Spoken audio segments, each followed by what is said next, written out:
Inside Iran, many people fear what will come next following the death of Iran's supreme leader. CBS News senior foreign correspondent Imtiaz Tyab is in Oman with more. Good morning. Well, the assassination of Iran's supreme leader, the Ayatollah Ali Khamenei, killed in a CIA-coordinated airstrike on his home and offices in Tehran at the age of 86, has thrown the future of the regime he spent decades reshaping into his own image into grave doubt. Cheers erupted from Tehran's rooftop as word spread that the supreme leader, Ayatollah Ali Khamenei, was dead. On Sunday, tens of thousands of Islamic Republic loyalists then filled the streets to mourn the man who ruled Iran for nearly 4 decades, longer than any other ruler in the Middle East. At home, Khamenei's legacy is defined by ruthless control, including the brutal crackdown of dissent, like the mass killings of thousands of demonstrators in January. Despite a heavily sanctioned economy, he spent lavishly on the so-called axis of resistance, all bound by hostility towards the United States and Israel. Now killed by his arch-rivals, Khamenei has been elevated as a martyr by his supporters, a fate he appeared to anticipate. According to reports, last month, Khamenei issued detailed contingency orders in the event of his death, instructing senior military and government leaders to name up to 4 replacements. And under Iran's constitution, a 3-person leadership council has been put in power until a new supreme leader is formally named. To be brave, President Trump has urged Iranians to, quote, take over their government. But the president has not said who or what system should replace Khamenei. Some Iranians want this man, Reza Pahlavi, the son of the late ousted Shah. Speaking to 60 Minutes, Pahlavi thanked President Trump for what he called his intervention. My message to President Trump is that I'm here to echo and join millions of my compatriots inside and outside of Iran to thank him for having done and having the courage to do what is not easy, but intervene. But even as Pahlavi talks transition, President Trump is signaling a pivot, saying overnight Iran's current leaders, quote, want to talk. And while top security officials in Tehran deny that, it raises a fundamental question. Does the president still want regime change? Or will he make a deal with what's left of the Iranian regime? Back to you.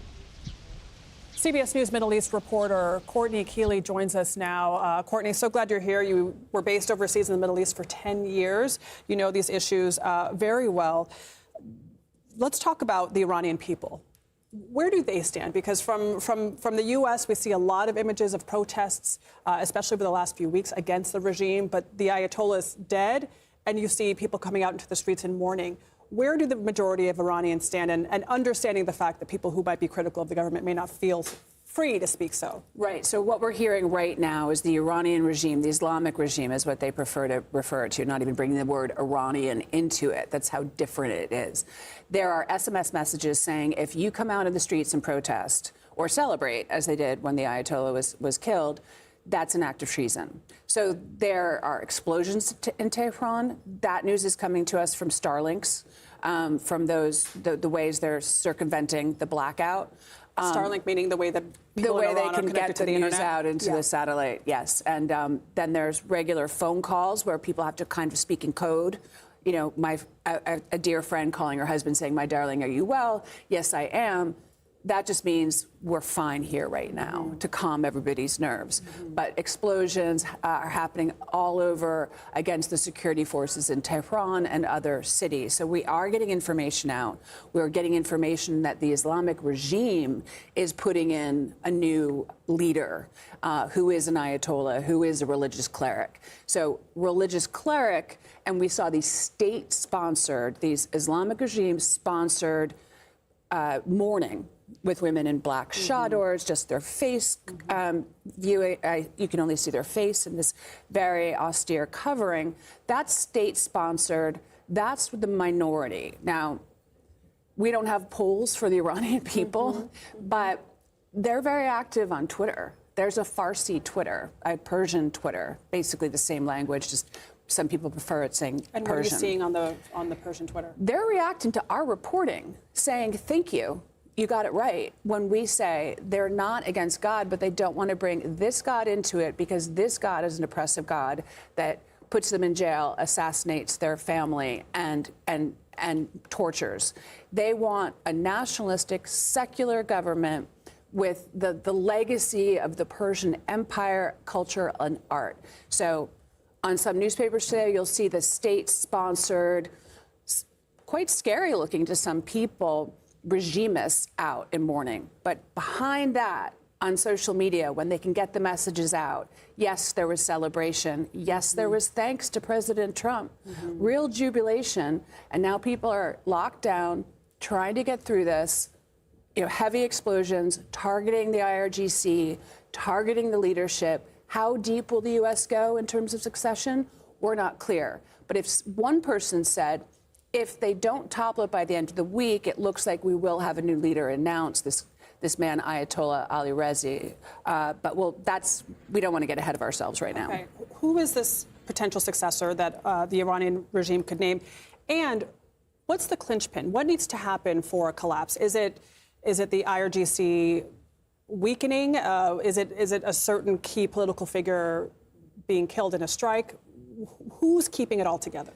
Which is the key question. And right now, there is a constitution.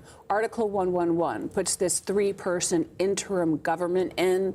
These are regimists. They're oppressive. There's one very veteran leader who was in the Iran-Iraq War, Ali Larijani, but we're not hearing from him, but we know this is in the works. Then it goes to something called the Assembly of Experts. It's approximately 88 religious clerics. Now, what they do is they appoint this supreme leader. There's only been 2 since the Iranian Revolution. The third person would be Ayatollah Ali Reza Arafi, most likely. And we'd have to look for the Iranian Revolutionary Guard to splinter and to defect, and that's what we're watching for. How high is the bar for that, quickly? It's pretty hard. Yeah. They seem resolute. I mean... But we don't know yet. Okay. It's heavy bombardments. Thank you so much, Courtney Kealy. We so appreciate your thoughts and all of your reporting from people on the ground.